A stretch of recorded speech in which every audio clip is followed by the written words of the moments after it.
This is our real data, our live actionable data that we use at Vision Labs to take actions. Hey, my name is JJ Reynolds, founder at Vision Labs. Sit down, buckle up. We're going to be talking about funnels and how to simplify your reporting strategy. Most people overcomplicated building reporting systems. I just got off a call with someone who booked a call with me one-on-one, and we ran through a couple of problems they're running into.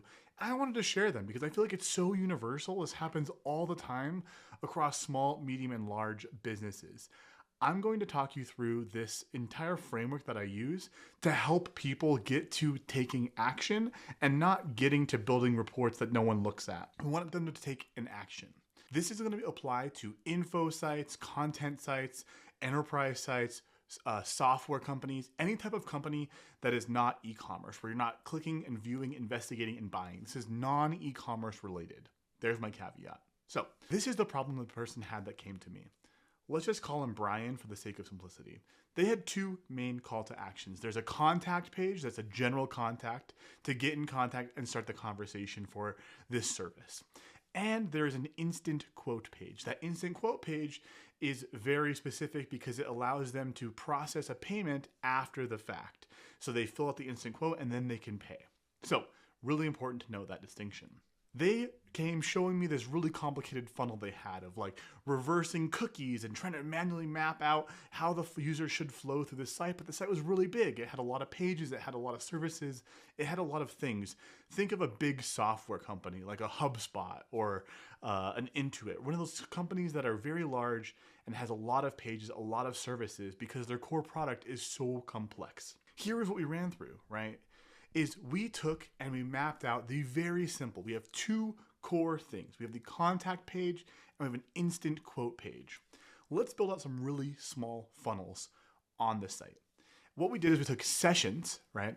And the people who saw the contact page and then people who submitted the contact form on the contact page.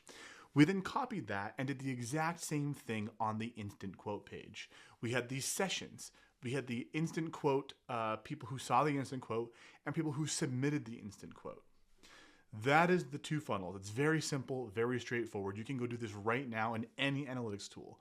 The sessions on your site, the sessions who saw the thing, and the sessions who did the thing that you're asking for. There's those three pieces. A quick interruption I would like to share. If you want to have your team walk through this entire process, we offer audits, done with you and done for you services. Go to visionlabs.com/contact, fill out a contact form. Let's have a conversation of if our team is working great with your team to get your data to be able to take action on your data. We then had to layer in our buy questions. These are the questions of what you break your data down by to make it useful. Right, so this was a big site, big complicated site, and we wanted to know what is pushing people over to submit either of these forms. So what we did is we layered in the buy questions, and here's the list that we came up with on this call. We had the previous page. We want to know what the previous page was that the user was right before they got to this contact page. We wanted to know the source, whether that was the first source or the most recent source, so first touch and last touch. Don't get to me about your attribution problems. We're going to keep it simple. We want to have the first and last touch of Medium. And then we want to have the landing page, which is the first page they interacted with. So just to clarify, the previous page, that's the most recent page, that's not the contact page. And the landing page is the first page, right, of that session. Then we wanted to look at the ref, right, REF. That is they're going to utilize that to say where they are on the page. That's not very helpful, not very exciting, but they wanted to have that flexibility, right? And so what does that look like, right? We talked through this for about 30 minutes, running through all these problems that they're having about these complex funnels, and let's break it down to something super simple. So I'm going to show you what that looks like on our actual site.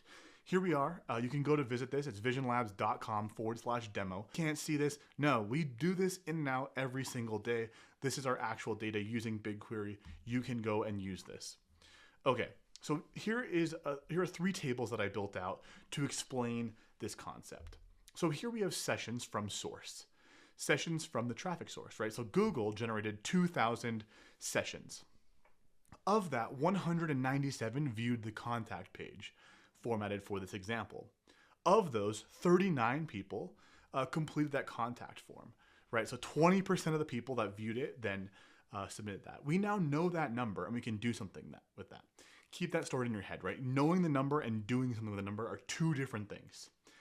We then took that same exact numbers and we broke it down by landing page, right? These by questions. We're taking the same numbers and breaking them down by landing page. So here you can see landing page. We have the home page and then how efficient that is to get people there. What you'll notice here, right, if we sort this by contact form filled, is that some of the lower viewed landing pages are actually the highest volume. So that gives you a really good clear action to take. And maybe we need to drive more traffic to our LLM identifier, right? A free resource where you go to visionlabs.com/resources/LLM and you can download it for free. It's totally free to download. And it converts very, very well. So that is what your landing page is. Then you have the previous page. What was the page before they actually saw the page? And how is that looking, right? Sign-in page not looking too hot for the lab. visionlabs.com/lab, the education product, right? So here is our example, and you can apply this to yours. Like we have companies doing hundreds of thousands of events every single day that are using this framework. So now what do you do with that? That's the question that you really want to dive into, because data is useless without action. There's automation and things like that, but really you want to be taking action. So here is what I propose to you. Is each of these numbers in this situation, we have sessions, we have the conversion rate of overall site sessions to the thing you're trying to get people to do, right? The instant quote for this example. We then have the conversion rate of the instant quote page to people actually submitting that quote. And I want you to take this to your boss, to your team, to whoever, and you know now exactly what to do with every number. That's the goal, right? You know what to do with the numbers, because if you don't know what to do, the number is borderline useless. Either your marketing prowess is not up to snuff to do something with it, or you're just taking a number that someone gave you, right? And you want to engineer these numbers to take action on. So if your sessions are really low, maybe we need to focus on organic, paid, affiliate, referral traffic to get those sessions up. If no one's going to your instant quote page, maybe you rename the thing and say, hey, our 27-second instant quote page. Maybe you then have the actual page conversion rate and it's not doing high, right? You don't have a lot of pages that are actually converting people from seeing your thing into actually doing the thing. Now you know what to do, and you break that down with all of your buy questions, right? Your previous page, your source, your medium, your landing page, and a referral. Those now give you something to do, right? So you can take all of these combinations and this gives you a multitude of actions to take.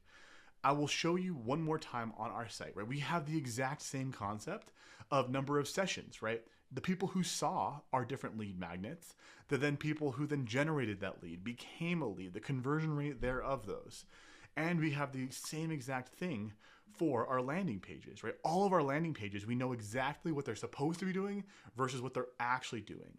My favorite metric overall for software and info, and mostly software info and content sites, is how efficient is your site at getting people to see the thing that you actually sell. You might have blogs, you might have webinars, you might have all these different things. At the end of the day, how efficient is it at getting people to see the actual thing you're selling or the thing that you're trying to get people to download? We are an agency, right? We trade on trust. We try to get people to understand what we do so you can trust us and fill out a contact form. That is what all these pages are trying to do. So that's what that looks like. Then you have the same exact metrics broken down here by the source, so you can see how efficient each source is at driving people to your lead magnets. Here, right, YouTube is 1/10 the size of Google, right? Basically 10%. Yet it drives almost half the actual number of lead impressions, and it drives almost equal the number of leads generated. So what should we do? Make more YouTube videos. That is what's driving that outcome. And you can see right here, as clear as day, is that's the case. And then lastly, we can see that trend over time. So if you click on YouTube, for example, we can see how that's trending. If you click on something else, and this is what you need to do. You need to simplify it. The last thing I'll say here is that this bell curve is the Midwit meme. I don't know if you know about that, but basically everyone starts here on the left-hand side. And you have this bell curve, right? On the left-hand side is where everyone starts. You ask questions and you just start taking action. You don't even know how to get the data. You don't even know what data is. You're just taking actions. But then people start overcomplicating things. You build these complex funnels. You have these reverse ETL complicated things. And you start going up this giant hill and you're like, I am making progress. But you're still taking the same actions. And then ultimately you start heading down the hill where you know what not to look at. And cutting out what not to look at is 90% of the battle. Then you know what actions to take. And you are back to taking actions. And this red line across the bottom, it simplifies that. It says, hey, you now know what to do, and you've gone through this journey, so you know what not to look at. Some people, this takes a lifetime. Some people, it's a very short time for them to understand that. But this is what we talk with all of our clients about, is how do we simplify this so much that we know exactly what to do and what every number someone on our team can action.